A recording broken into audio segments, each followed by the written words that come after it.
As Joe said, we are carrying on with a series on God, sex, and the Bible. And today's talk is called Our Sexual Formation. Or another title could be, What is God's Vision and Design for Sex? The key word here is our sexual formation. Not the person next to you, not someone you know. It's you and it's me. And I just want to assure you, if this is the first time today, or you've only been coming for 3 weeks, this is not the only subject we talk about in church. In fact, we haven't talked about sex for a number of years, actually. But in this cultural moment, and in terms of our discipleship to Jesus, we honestly believe that this is vitally important. We believe Jesus wants to form every part of our lives, even the ones that are hard to talk about, and even the parts that we would probably, if we're honest, prefer to keep to ourselves. So as a church, we want to be more like Jesus. We want to grow in faith, and that means surrendering every part of our formation to him as sexual beings. So some people might assume that this is just a series for young people or single people, and that if you are married, this is an area that you have got sorted. But that's not true, is it? So we can all be formed much more into the likeness of Jesus in this area, in many areas. And we come to this subject prayerfully and just aware that it's going to affect a number of different people in a number of different ways. So I just want to acknowledge that. It's not an easy thing to talk about, but actually we've already had some really positive feedback from quite a number of people. Thank you for those of you who've brought us some positive feedback from this. And we are beginning to sense that God is using this series to bring about positive change. So several people have shared with us how the Lord was highlighting attitudes and experiences in order to bring freedom. A couple of people have described how it feels like weight is lifted off as they meet God in this area. If something has come up for you and you need some extra help, there's ministry today, and we're going to celebrate communion at the end of this morning. But there are also places you can go. We have a brilliant Streams of Hope team, which I'll tell you a bit more about at the end. So maybe you don't know what the Bible really says about sex, or maybe like me, you grew up believing that the Bible teaches a whole list of strict rules and regulations in this area. And in this series, we're aiming to redress the balance and give a fuller picture of what God's vision is for sex in the Bible as it relates to all of us, whether we're single or married, young or old, divorced or widowed.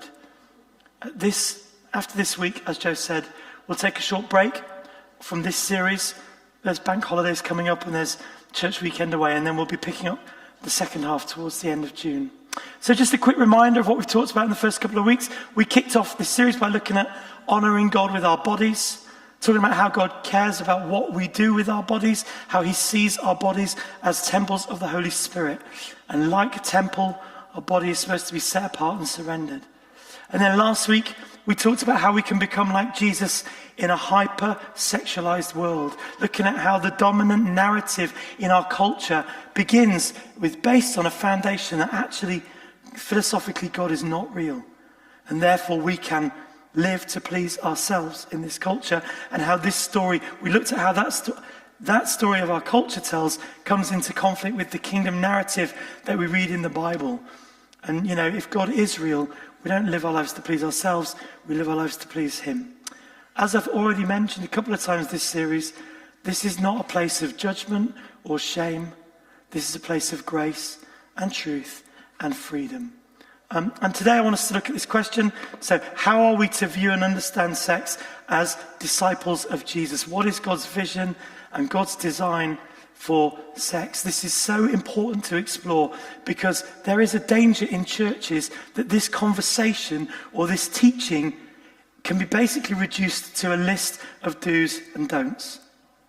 Don't do this, don't do that, do that.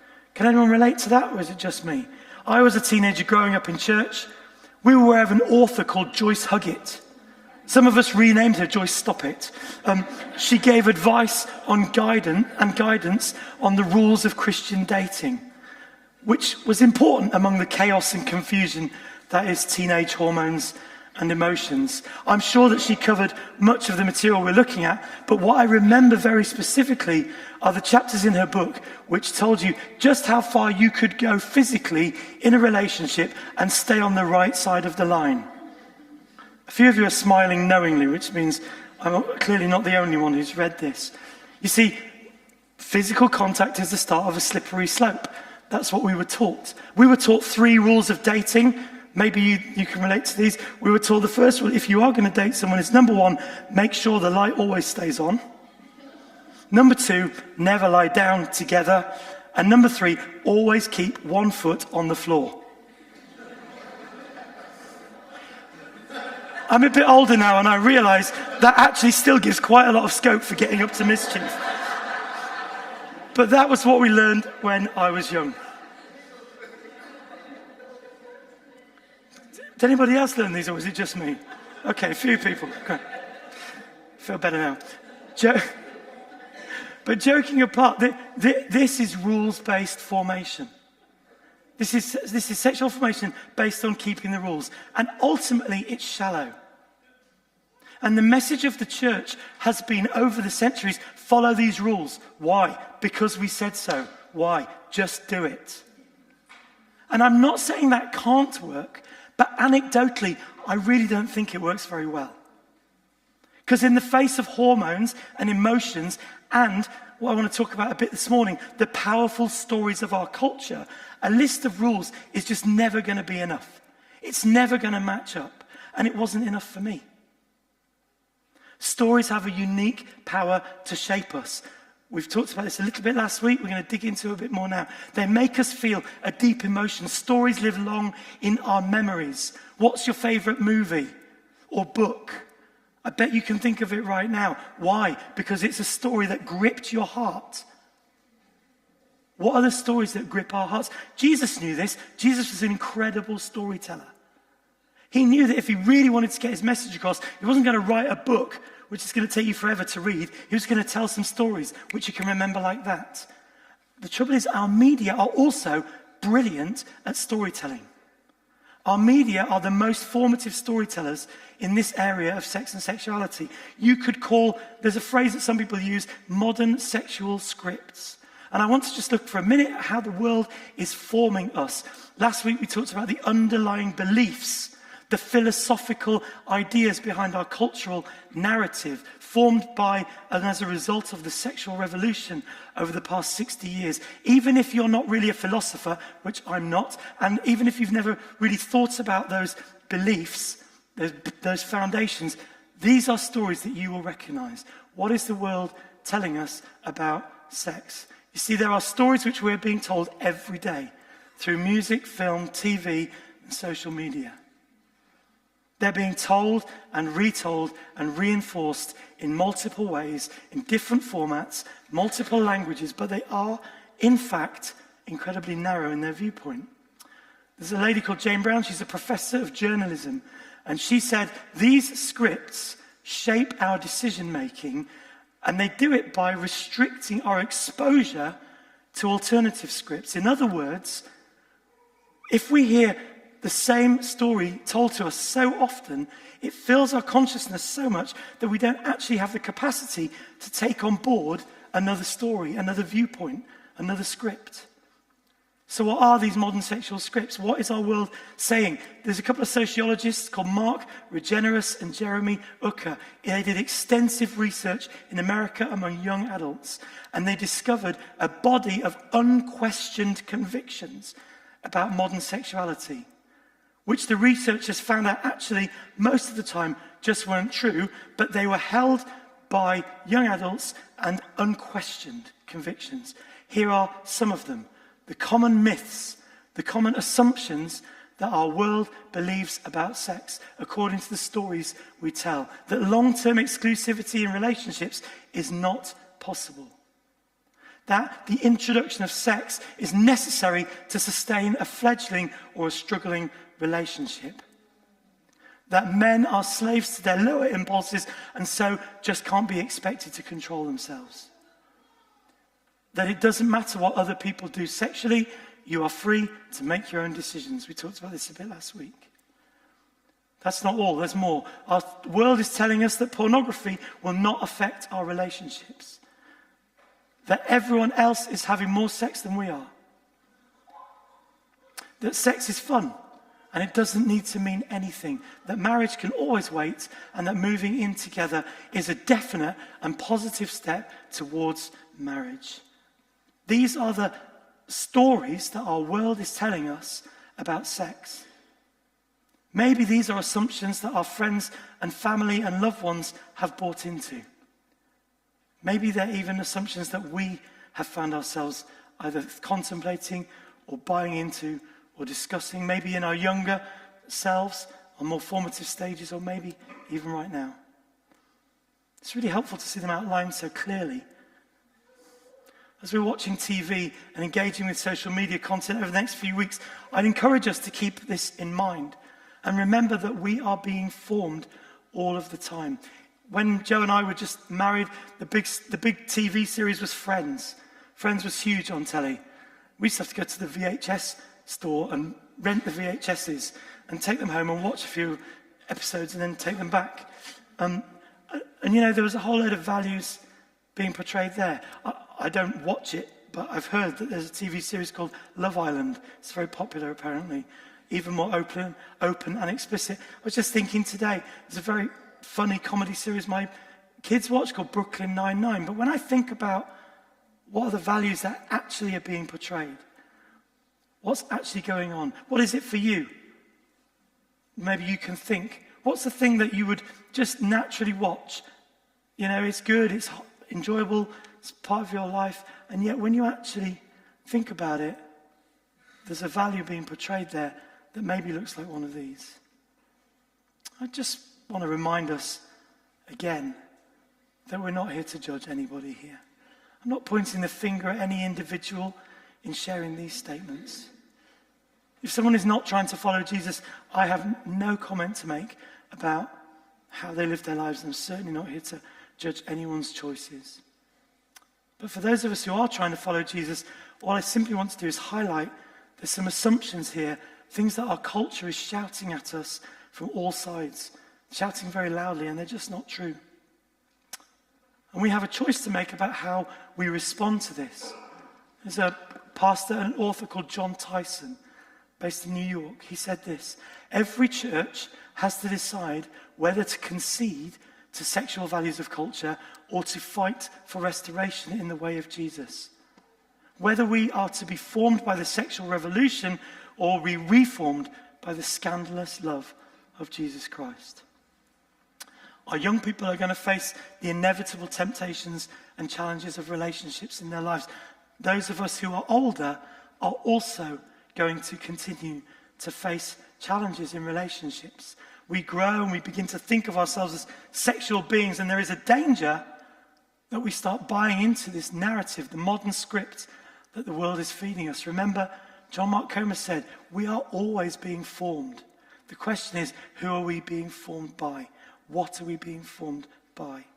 And it just so happens that if we have grown up in this society, then we are being formed by a deeply powerful, immersive, and incredibly dangerous set of assumptions. So when our kids go to school or college, who is forming them? When our students show up at university, what is forming them? Are we being formed by God's vision and design for sex, or by the modern scripts of the media content producers? For those of us who are married, maybe you're married, maybe we're struggling with young children. It's difficult to have time for each other. We're both working, we're juggling childcare. What are the stories forming us in those seasons? Maybe we're young adults trying to meet a partner in the swamp that is dating today. How do we navigate that? Maybe we're older. Maybe we've been divorced. I believe that the world has promised. No, I believe that the world has overpromised on sex and undelivered. Big time. The notion that sex will set you free is in fact deeply destructive, leads to a deep disappointment, heartache, and breakdown of the family, breakdown of society. We talked all about this last week when we looked at our hypersexualized world and how that culture is creating an idol out of sex, which is ripping us apart. We can't handle it.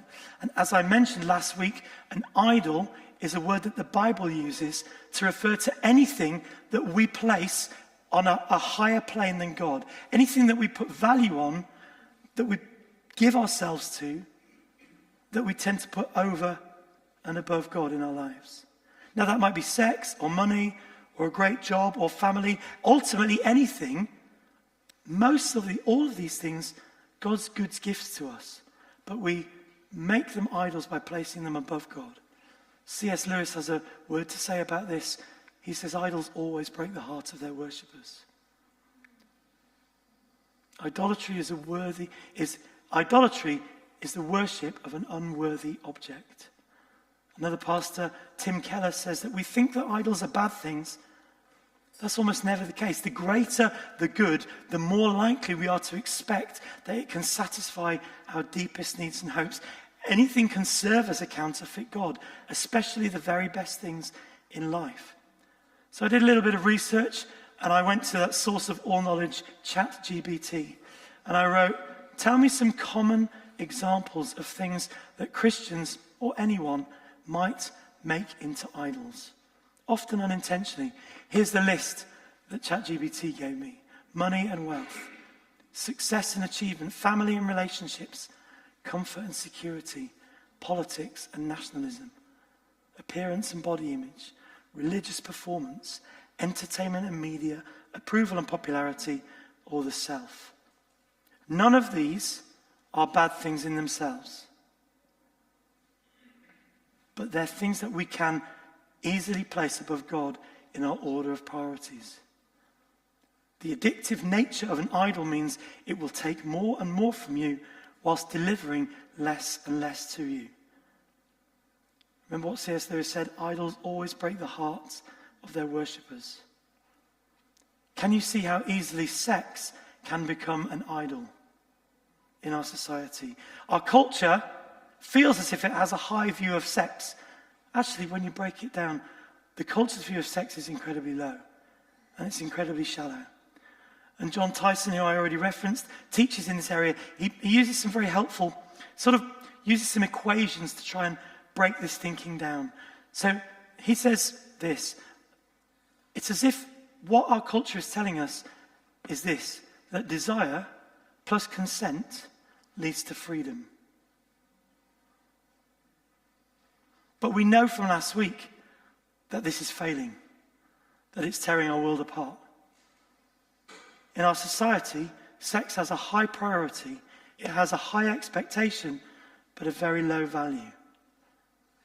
Let's just be honest for a minute, the church hasn't always got this right either.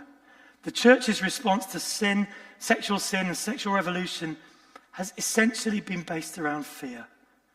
The church in general has created a negative view of sex, where God is seen as the great spoil sport of sexuality instead of its designer and its creator. So as a church, over the years, we've made up our own equation, and it's this: moral standards plus willpower leads to holiness. And as I've already said, that is true, but in the face of these modern powerful stories, a lot of the time it just doesn't work. And we lose sight of God's design and God's vision. And in practice, when our sexual formation is very, very rules-based, what it actually ends up looking like is this: moral standards and willpower leads to failure, shame, guilt, and judgmentalism. And that's where we find ourselves as a church. But Jesus' vision of sexual formation, it's not just about morality. It's so much deeper than that. It's about who am I becoming. It's not about fear. It's not about freedom. It's about formation. So here's another formula. Vision, to be more like Jesus, the power of the Holy Spirit, and godly practices or godly boundaries can lead to restoration. That's quite a long introduction, but you'll be glad to know it's about halfway through. Let's look at the Bible. We're going to turn to 1 Corinthians and chapter 6. A couple of weeks ago, we looked at verses 19 and 20, and I just want to wind back a little bit and go from verse 12. You can look at it in your Bibles just to check that it's there and that I'm not making it up, or you can look at the slide here. Let's read. This is Paul's letter to Corinthians. I have a right to do anything you say, but not everything is beneficial. I have the right to do anything, but I will not be mastered by anything. You say, food for the stomach and the stomach for food, and God will destroy them both. The body, however, is not meant for sexual immorality, but for the Lord, and the Lord for the body. By his power, God raised the Lord from the dead, and he will raise us also. Continuing with verse 15. Do you not know that your bodies are members of Christ himself? Shall I then take the members of Christ and unite them with a prostitute? Never. Do you not know that he who unites himself with a prostitute is one with her in body? For it is said the two will become one flesh. But whoever is united with the Lord is one with him in spirit. Flee from sexual immorality. All other sins a person commits are outside the body, but whoever sins sexually sins against their own body. It's a fairly full-on passage. This is hard stuff. We're just going for 6 verses today. It's a very revolutionary view of sex that Paul is portraying here. People say that Paul has a higher view of sex than anybody else writing at the time. He starts off with verse 12, I have the right to do anything you say, but not everything is beneficial. And the reason that there are quotation marks around that is because Paul is quoting back to the Corinthians a phrase, a popular saying of the day. I have the right to do anything. This phrase will have been prevalent in their worldview. Anything is lawful, anything is permissible, anything is within my power.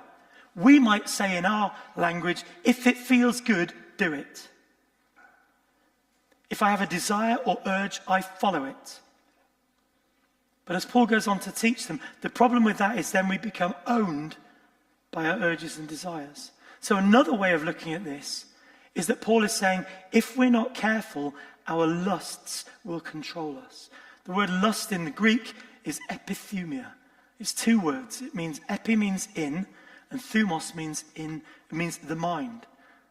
So the word lust means in the mind. And we are controlled by the things that happen in our minds. If you ever talk to anyone who's had an affair, it usually, most of the time, has already happened in their mind before it's happened in practical reality.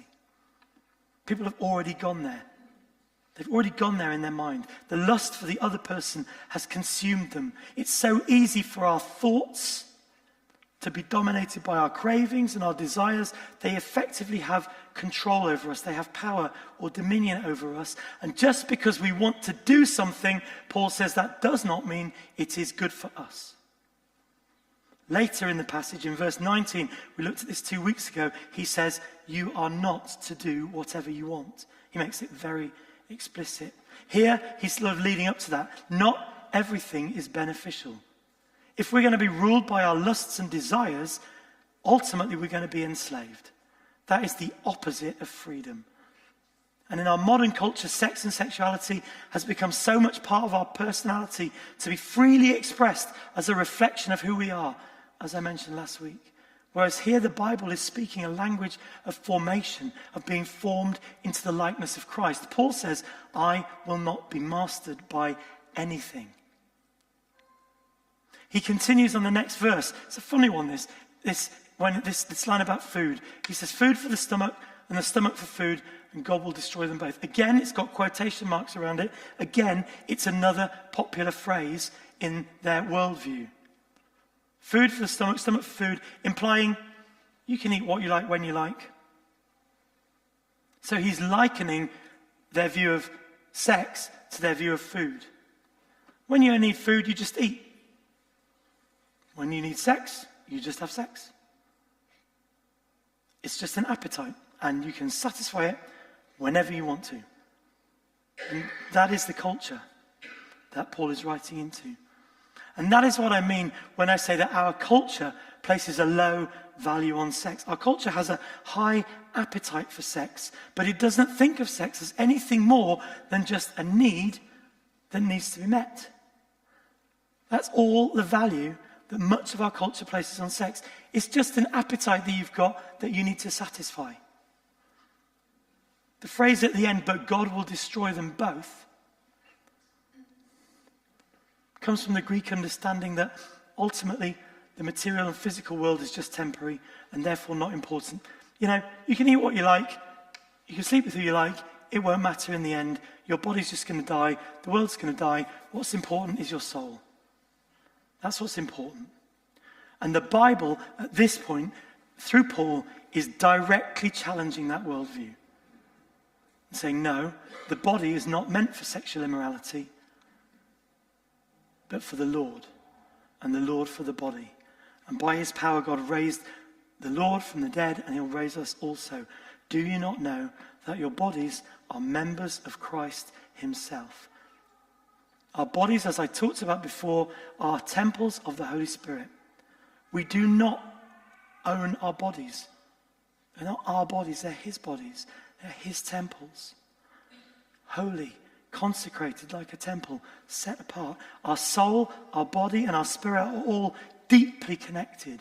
We can't divorce one from the other. You can't divorce them from sex. So as holistic, integrated human beings, we're soul, body, and spirit. We've not been designed by our Creator for solitary sexual fulfillment. We're not designed for sex outside of covenant and commitment. We're designed for intimacy, for wholeness, and for oneness. And the language that the Bible uses for that is one flesh. So in verse 14 and in verse 18, Paul is saying, he uses the word sexual immorality. He says, flee from sexual immorality. Let's look at that phrase a minute. The English term sexual immorality is pretty vague.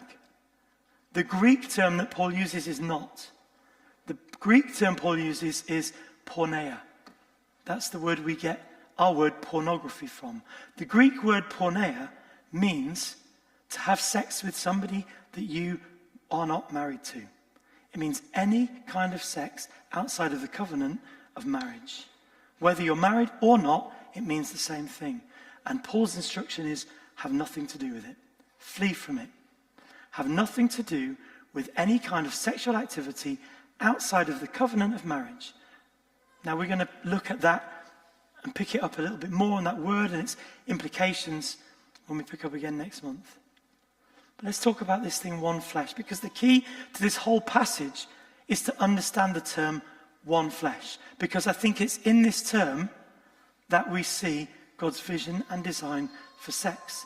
In verse 16, as you can see, he says a pretty amazing statement. He says, do you not know that he who unites himself with a prostitute is one with her body? For it said the two will become one flesh. But whoever is united with the Lord is one with him in spirit. Now don't get too distracted about the fact that he's talking about prostitution, because he's making a much bigger point here. He's saying that when we have sex with someone, we become united with them. The two will become one flesh. He's talking about physical union, but he's talking about so much more. When the Bible talks about one flesh, it's not just talking about physically united, the physical act of having sex. It goes so much further, it goes so much deeper. When we have sex, it involves our mind and our soul and our body and our spirit. And after all, as Christians, we have God's Spirit living in us, don't we? So we are spiritual beings, and there's always going to be something much deeper going on here. What he's saying here, therefore, is absolutely revolutionary in the context of the time that he's saying it. And it's revolutionary in our context today.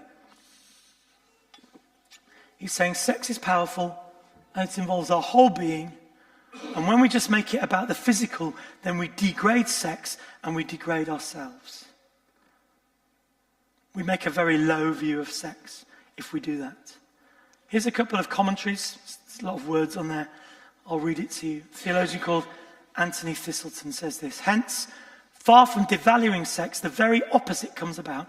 In this area, Paul was far ahead of first century cultural assumptions in perceiving the sexual act as one of intimacy and self-commitment, which involved the whole person, not the mere manipulation of some peripheral function of the body. Paul is saying sex is meant by God to be the full giving of one's entire self to the one whom you belong. Another commentator, F.F. Bruce, says this: Paul displays a psychological insight into human sexuality which is altogether exceptional by first century standards. He insists that it is an act which engages and expresses the whole personality in such a way as to constitute a unique mode of self-disclosure and self-commitment. Paul is saying that God did not invent sex simply as a means of procreation. He goes beyond that and he says God didn't even just make sex as a way of pleasure and self-gratification or even self-expression. Paul says sex was designed as a way to give your mind and body and spirit to a partner. Physical intimacy and commitment go together. You okay with this? It's very quiet in here. Understandably. Tim Keller says this. Oh, my clicker stopped working. There it is. Oh, now it's working too well. Tim Keller says, Paul is saying, don't have physical oneness without whole life oneness. You must become legally, economically, socially, emotionally, in every way committed. You must effectively give up your independence. Can you see what a high view of sex this is in the Bible?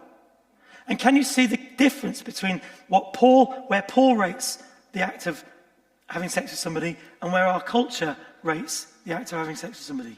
Do you get me? See, so many of the problems we face in a society stem from the fact that we divorce sex from covenant commitment. Society is enabling people to degrade sex, to make sex cheap, to have physical orgasm without any emotional intimacy. This culture is enabling us to avoid growing up. When a relationship becomes difficult, it's just seen as acceptable to move on and leave behind a trail of devastation. And we need to be, as Christians, called to a higher vision and a higher standard. Society has made this far too easily and acceptable. And it's true for men and it's true for women. And there are many examples. The rise in the culture of Tinder. I was listening to a podcast, they were talking about the series Sex in the City, in which women are encouraged to basically go out, and here's the phrase they use, have sex like a man. Paul is saying that when you have sex outside marriage, and we're not living God's design and fullness, it's about transformation of the soul and the mind and the body. And that occurs through commitment and covenant. Paul, as I said, has a high view of sex. The commentators say that Paul's view of sex is so highly beyond, so lofty, so highly beyond anything that's ever been written at the time. Sex is to be radically self-giving. I give you my whole being. Everything that I am and everything that I have I share with you. But let me make this point loud and clear. God has a very high view of sex, and it is an incredible gift, but it is not the most important thing. And it never will be. It will never be our ultimate identity. Paul was single. Jesus was single. Being married and having sex is not the high point of God's creation. We're going to talk about this more in the second half of the series. We need to put sex in the place where the Bible puts it. So finally, how do we pursue formation to Jesus in this area? It says here, take a deep breath and read verse 18. Flee from sexual immorality. All other sins a person commits are outside the body, but whoever sins sexually sins against their own body. So sexual sin is just the same as any other sin. It's not a worse sin. All have fallen short. All of us have probably messed up one way or the other. But we do need to recognize the power of it and the damage it can do and the nature of it. John Tyson says about this verse, with every other temptation, the Bible says resist. With sexual temptation, The Bible tells us to flee. Don't just try and resist, flee, run away. Do anything you can to free yourself from its trap. If you're married and you've formed an emotional attachment with a work colleague, or you're thinking about them in a sexual way, don't just go back into the same office every day and think that things are going to change. They're not. Don't just try and resist, flee. Change departments, change jobs, get out of there, run away. There's too much at stake. Your family's at stake, your marriage is at stake, your future's at stake. You need to get some help. One of the modern sexual scripts I mentioned earlier at the start of this talk was that pornography won't affect relationships. That's categorically not true. Pornography has a devastating effect on marriages, dating, purity and intimacy right across society. The evidence is overwhelming. In the last 20 years, let me just jump onto this. Here's a YouGov report from 2022. 3/4 of British men say that they have ever watched porn in their lives, compared to around half of women. Around a third of men say they watch pornography at least once a week, including 13% who watch porn every day or most days, while just 4% of women say they watch porn at least once a week. In fact, only 15% of women watch porn with any degree of frequency. 4 in 10 say they've seen it before, but do not watch it. The largest users of internet porn are between the ages of 12 and 17. This is not just about us, this is about our children and our students and our marriages and all of us. The goal of what I'm talking about today is not shame. Let me say that again. We are not talking about shame here. We'd want to talk about freedom. This is a really common problem, and it's known to be addictive. And if you are struggling, number one, you won't be the only person. And number two, you're not alone, and there is help. If you're trying to follow Jesus and you're struggling with any kind of addiction, particularly this, Paul's instruction is to flee. I looked up flee, and it says run away from a place of danger. Don't let it fester. Don't accept it. Don't just tolerate it. Fight it. Come against it. Be free. Because it is destructive. It will ruin our sexual intimacy. It's for the partner we're married to right now, or the person we might one day be with, or for the single celibate person who is called to be free rather than living in shame. Freedom is possible. It's not easy. It takes courage and commitment and community. Small groups are a really good place to find people you can trust. And I would suggest that even within a small group, probably a group of 2 or 3 people is about the most effective way of getting over some kind of an addiction. So maybe have a think and pray about that. Maybe come and chat to one of us. If you find somebody you can trust, and just share with them what's going on. And we'll all agree that this isn't a blame culture, this is a grace culture. We're going to pray for freedom. Mervyn and Claire and the Students of Hope team are able to help people in all sorts of areas, including this area. This is true freedom, not to be mastered by anything. So if you feel like you can't break free, that's a lie. We'd love to walk with you. God is in the restoration business. He takes the broken parts of us and makes us whole. And I want to finish by returning to this formula. That the vision to be more like Jesus and the power of the Holy Spirit and some godly practices or boundaries can and will lead to restoration. We're all on a journey of sexual formation and sexual freedom. No one's got this sorted. We're a community journeying together to live more like him. And so my prayer is that the power of God in our community is here to be courageous, grab hold of God's truth, embrace his power and walk in fullness. We're going to share communion together. Why don't we stand and just take a moment? If you're coming to help with communion, thank you. And why don't you come up? That would be really great.